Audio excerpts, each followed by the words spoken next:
അതുകൊണ്ട് പൈസ നമ്മൾ ചർച്ച ചെയ്ത് യാ ഇബാദല്ലാഹ് അയ്നൂനി എന്ന വിളിയെ ജിന്നിനെയും മലക്കിനെയും ഉദ്ദേശിച്ചാൽ ശിർക്കാന്ന് പറഞ്ഞത്.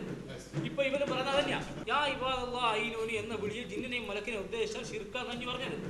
ഇപ്പൊ ഇവര് പറഞ്ഞത് തന്നെയാ അത് ശിർക്കാണ് അല്ലെന്നുള്ള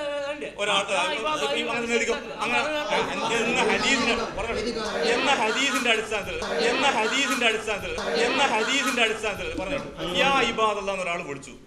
ഒരാൾ യാ ഇബാദല്ലാഹ് എന്ന് ഞങ്ങൾ തന്നെ പറഞ്ഞു. യാ ഇബാദ് എന്നാൾ ഒരാൾ വിളിച്ചാൽ അതൊരു ദിക്ർ എന്ന അർത്ഥത്തിലാണ് വിളിച്ചതെങ്കിൽ ഹദീസ് ദുർബലമായതിന്റെ വശം വന്നപ്പോൾ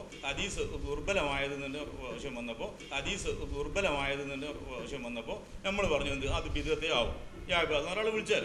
എന്നാൽ ഒരാൾ അതിൽ ജിന്ന് സഹായിക്കും മലക്ക് സഹായിക്കും എന്നൊരാൾ വിശ്വസിച്ചു. യാ ഇബാദ് എന്ന് വിളിക്കുമ്പോൾ ജിന്ന് സഹായിക്കും മലക്ക് സഹായിക്കും എന്നൊരാൾ വിശ്വസിച്ചു. എന്നാൽ അതിൽ ശിർക്ക് വരും എന്നേ നമ്മൾ പറഞ്ഞത്. നിങ്ങൾക്ക് അങ്ങനെ ഈ ശിർക്ക് വരില്ല. നിങ്ങൾ പറഞ്ഞു യാ ഇബാദ് അള്ളാന്റെ അടിമകളെ ഒരാൾ വിളിച്ചു. ഒരു മലയാളി അള്ളാന്റെ അടിമകളെ വിളിക്കുക. ചിലപ്പോൾ അറബി ചിലപ്പോൾ യാ ഇബാദ് എന്ന് പറയും. അപ്പോൾ ഒരാൾ അള്ളാന്റെ അടിമകളെ എന്ന് വിളിച്ചാൽ അതിൽ ജിന്നോ മലക്കോ സഹായിക്കും എന്നൊരാൾ വിശ്വസിച്ചുകൊണ്ട് വിളിച്ചാൽ ശിർക്ക് വരും. നിങ്ങൾ അങ്ങനെ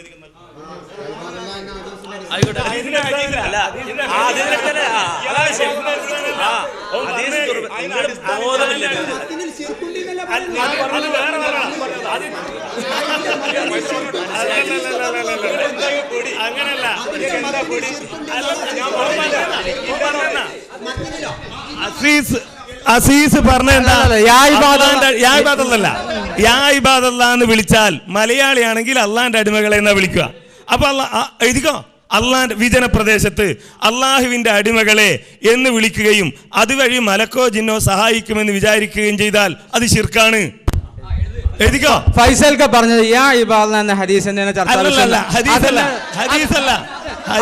ചർച്ചാ വിഷയം. അതിൽ മലക്കിനെയും ജിന്നിനെയും ഉദ്ദേശിച്ചാൽ ശിർക്കാണെന്ന് ഞങ്ങളും അതിൽ വ്യതിയാനിച്ചിട്ടുണ്ടോ ഇല്ലെന്നില്ല. നിങ്ങളെ സംബന്ധിച്ചിടത്തോളം നിങ്ങൾക്ക് ഈ വാദം പറയാൻ നിങ്ങൾക്ക് കഴിയില്ല പറഞ്ഞതുപോലെ കഴിയില്ല എന്നാണ് ഞങ്ങൾക്ക് പറയാനുള്ളത്.